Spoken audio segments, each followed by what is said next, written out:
Hey guys, it's MazeMan112 and I'm back with another Black Ops 2 commentary, and as you guys can already tell by the title, this video is going to make some people mad. That's not my intent. That's never my intent to call out any particular person or to cause any kind of harm or personal angst on anybody. That's not who I am. Basically, I'm somebody who has an idea and would like to talk about it out loud to you guys. I love to hear your guys' feedback. Just like when you're practicing tennis and you're hitting the ball against the wall, it's giving you constant feedback and it's helping me see topics from different perspectives. This is something that I absolutely love because I'm one of those people where I always want other people's input, because when you can see a problem or a situation from different angles, you get the total picture and you're able to come up with the best conclusion to this. Now, to give you guys a background on my religious side of things, I'm not a very religious person. I'm not at all. Now, to go ahead and tell you about growing up, my mom did not push religion at all.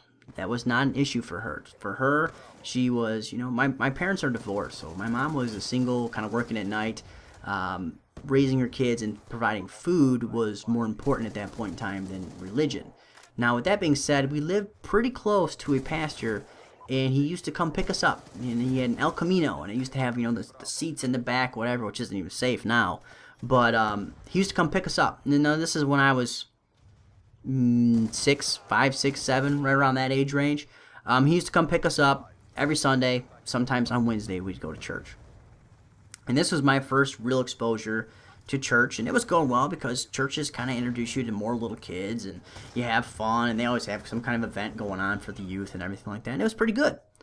And then one day, my sister comes to me, and she says, I wish I remember his name, but she said that he had been murdered. He had been killed in his own house, and he lived, adjacent to the freaking church. But his own son had shot him while he was sleeping because he wanted to know how it felt to kill somebody. And this completely took my views on religion and turned it on its side. And really, that's where it stayed for a better part of my, I guess, even into my young adult life.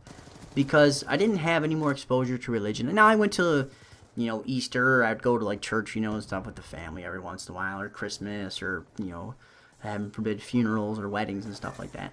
But I really didn't dive into any kind of religion. I kind of just stayed away. I'm going to live, a virtuous life as far as do unto others, but I'm just going to leave it at that.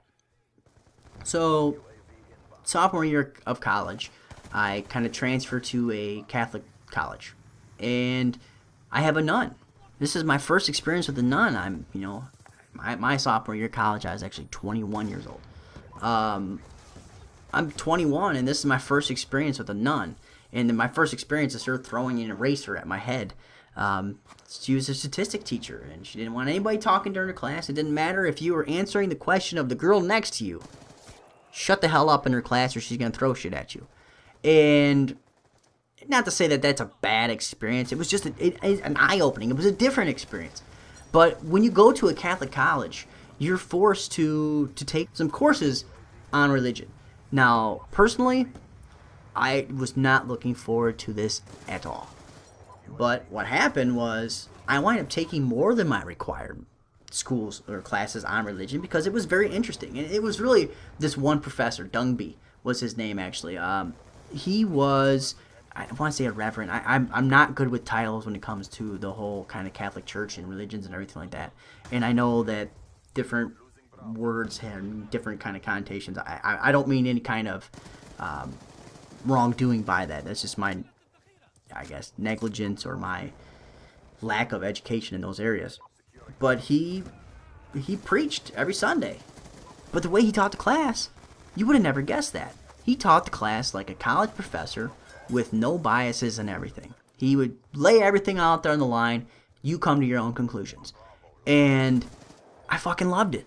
I loved it. I would take every class that this guy would teach. I loved it. It was something that I was looking for because it wasn't about these biblical stories or anything like that. It was about how these biblical stories came to be, where they came from, and the messages that they had, and how these messages have really changed over times. And this really got me thinking, as far as religion, which one's right. It's so hard to pin down which religion's correct, and it just leaves you not knowing which one to pick. But on to the meat and potatoes of today's topic. I want to know, I was asking myself this question, does religion impede discovery? And now first I had used the word enlightenment, and I had kind of said this before, enlightenment's a loaded word, it really is. But does it impede it? And my first conclusion is, fuck yeah, it does. Hell yeah. How couldn't it? You see so many things. For example, Galileo with his heliocentrism and his geocentric kind of, putting that to bed, and how the Catholic Church pretty much said, excuse me, what was that?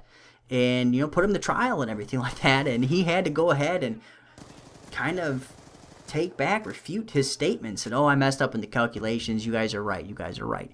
And still to this day, we see where religions kind of get in the way of humans becoming one species, one unit. You see religions get in the way of this. And I don't think it's just religions to go ahead and kind of state that kind of point of view right now, because anytime when you're forced to define yourself, to say how you're different than others, you're creating these little schisms, these little divisions, these potential confrontations. I don't get that. It's the same way I feel about race and racism.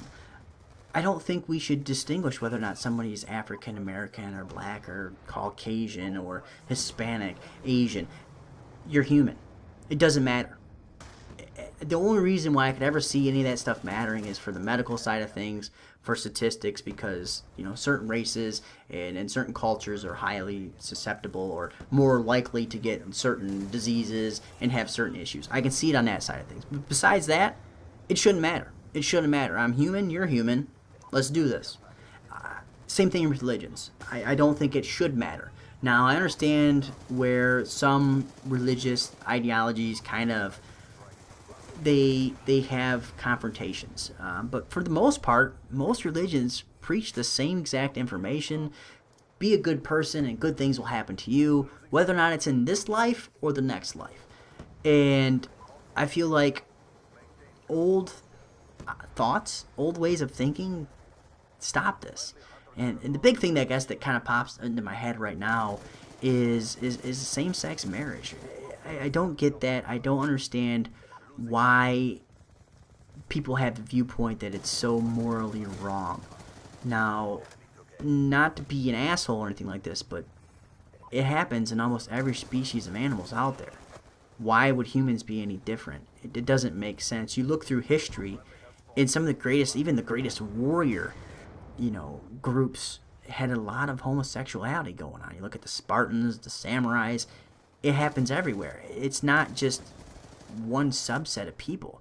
To think that just by saying it's not okay is going to make a whole species change what's just inherent to them, it's not going to happen. I don't understand that.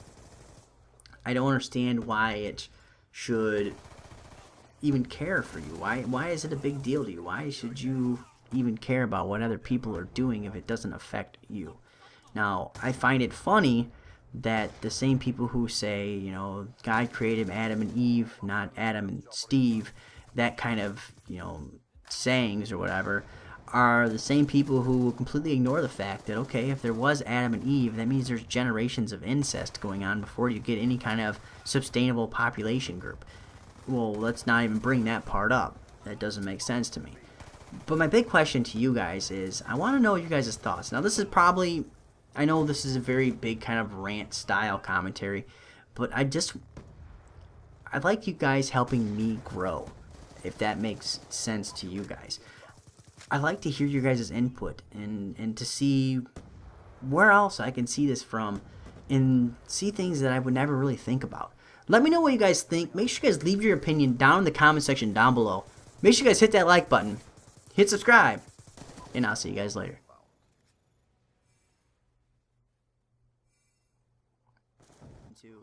Spotlight bitches, make sure you guys go ahead and check it out. I go ahead and talk about where I've been and what's going on. Make sure you guys check it out. Hobby I've ever done, and I've discussed a little bit how I have ADHD.